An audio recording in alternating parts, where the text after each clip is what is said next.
You know one thing that sucks about getting older? Besides getting closer to death. The older you get, the less time you have to play games. I can't begin to count the number of games I wanted, but had to pass on due to lack of time. Or money. Mostly money. One example would be that of the Luminous Arc series. I remember seeing copies at my GameStop. They looked neat and the art style was cool. But back then, I had very limited time and money for games. So I had to choose wisely and passed on the Luminous Arc games. Years later, the series died off, with the 2 released in the West becoming cult classics and the rest stuck in Japan. However, now, thanks to dedicated fans, the 3rd game has finally received an English translation. And I finally decided to give the series a go. Hey there, this is Megablade J, and this is my review of Luminous Arc 3 Eyes. Luminous Arc 3 is a turn-based strategy JRPG. It was made by, and I have no idea if I'm saying this right, Image Epoch, and was published by Marvelous Entertainment in Japan for the Nintendo DS on December of 2009. Image Epoch was a prolific developer and made games for a number of systems. Some of their works included the first 2 Luminous Arc games, Arc Rise Fantasia for Wii, Yoshi's New Island on DS, and the Criminal Girls games on Vita. Unfortunately, Image Epoch went bankrupt in 2015, with Stellar Glow, a spiritual successor to the Luminous Arc series, being their final game. Luminous Arc 3 takes place in a medievalish fantasy world of swords and magic. As the story goes, humanity has been at war with fairy-like beings called Felicia. These creatures attack humans and steal their eyes. No, not their actual eyes. In this world, human souls have a magical potential known as eyes. When Felicia steals someone's eyes, they take that part of their soul. This causes all kinds of negative effects, such as paralysis, loss of memory, and even death. Because of this, many have lost loved ones and hate the Felicia. One such person is our angsty teen hero, Levi, or Levi. Once again, I'm not sure how to say the name right. Orphaned at a young age due to Felicia, he lives in a shelter for people who have lost their eyes. One day, the shelter is attacked by Felicia, resulting in his childhood friend being murdered. Enraged, Levi's eyes open, turning him into a magi, a human that can use magic power.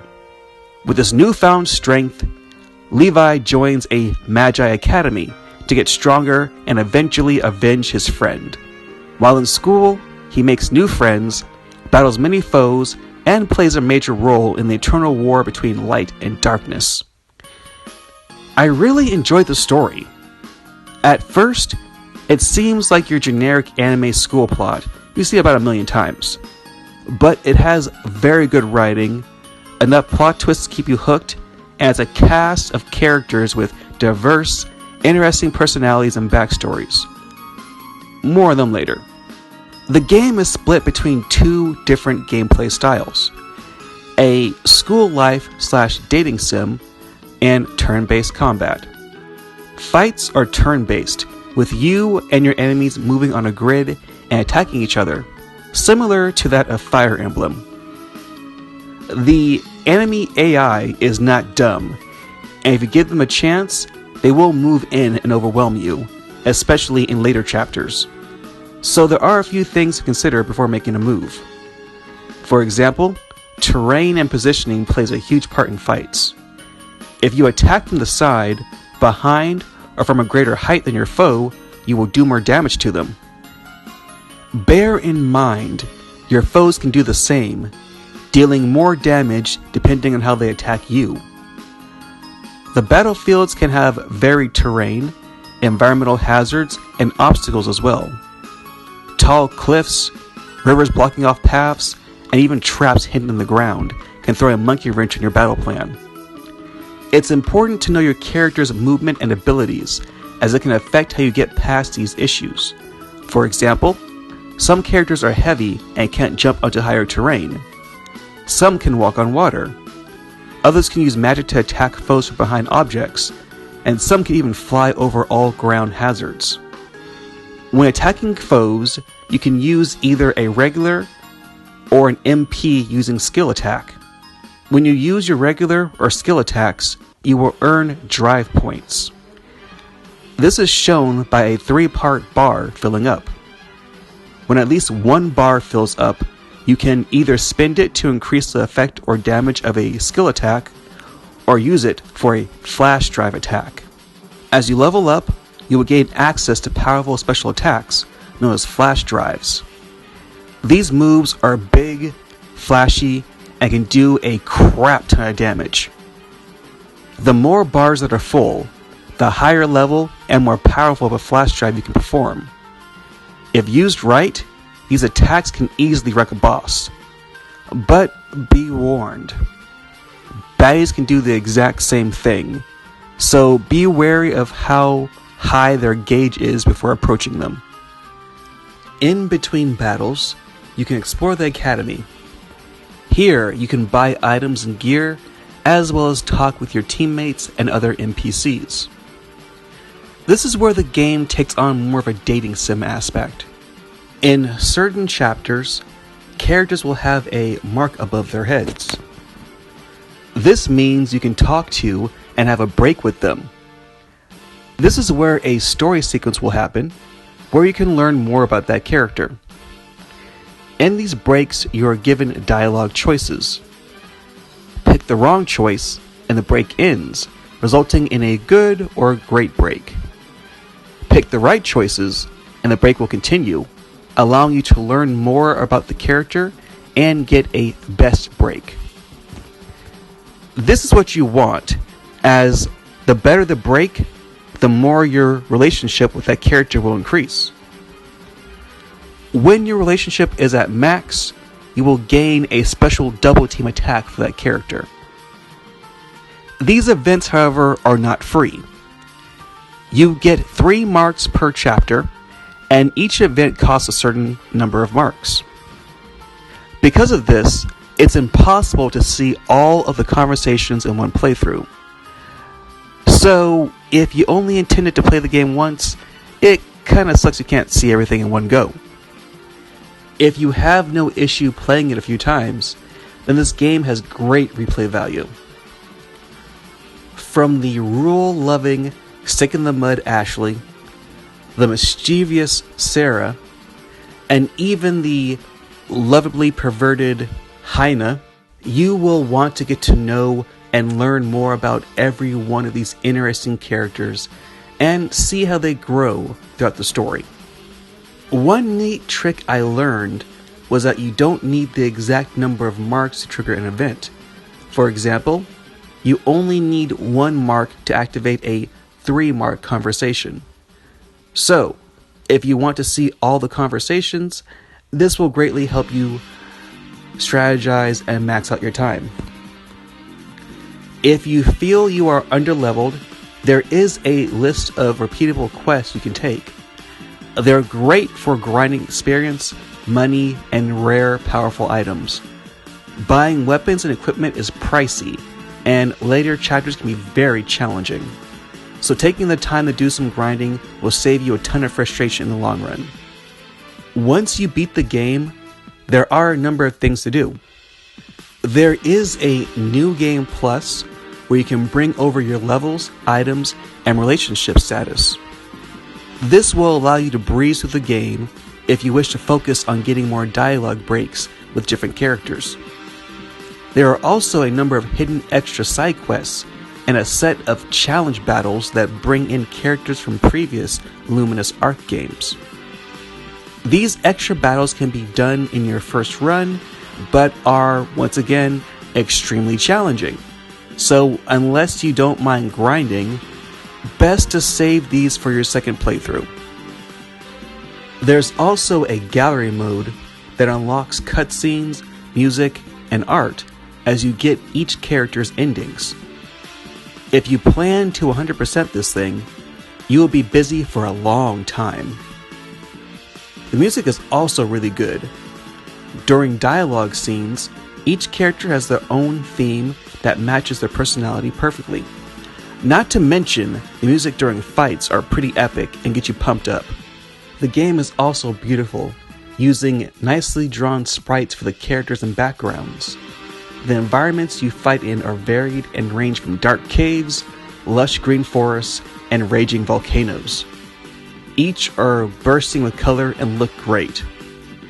In battle, character and attack animations are flashy, with level 3 flash drive attacks being especially satisfying to watch.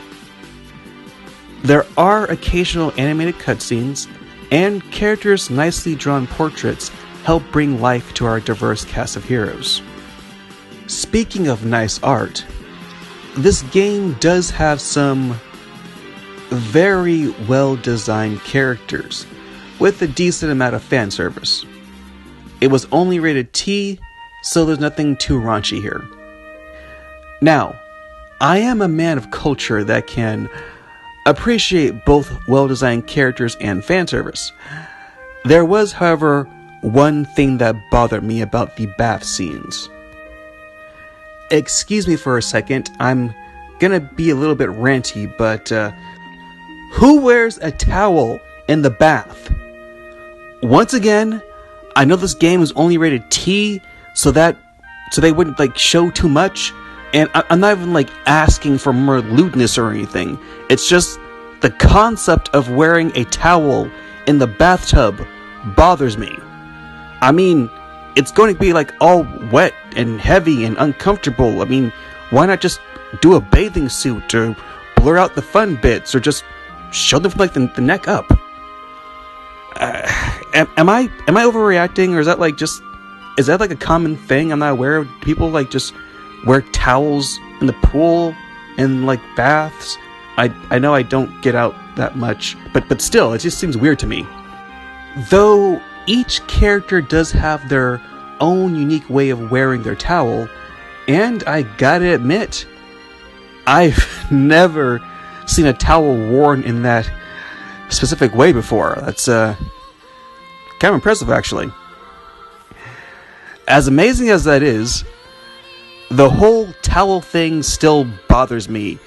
It's not really a ding against the game itself, it's just my own personal hang-up there.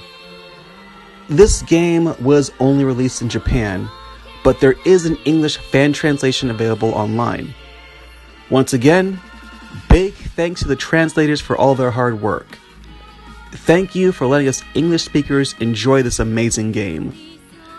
Looking forward to whatever you guys work on next.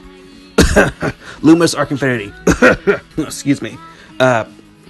Overall, I really enjoyed playing Luminous Arc 3 Eyes. It had fun, strategic combat, beautiful music, flashy attack animations, a fun cast of characters that grew over the course of the game, plenty of tasteful fan service, and lasted me over 70 hours. From what I understand, this and the next one in the series, Luminous Arc Infinity, are the only two in this series that did not get an English translation, which is a shame. This is a great game that any fan of turn-based strategy games will enjoy. I highly recommend it. Thanks for watching. If you enjoyed the video, leave a comment, and subscribe to the channel. It helps out a lot. This has been Mega Blade J. See you next mission.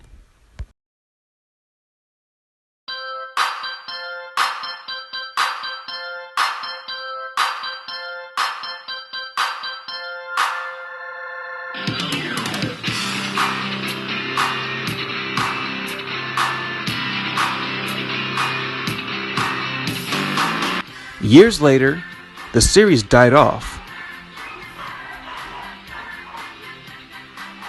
Oh my god.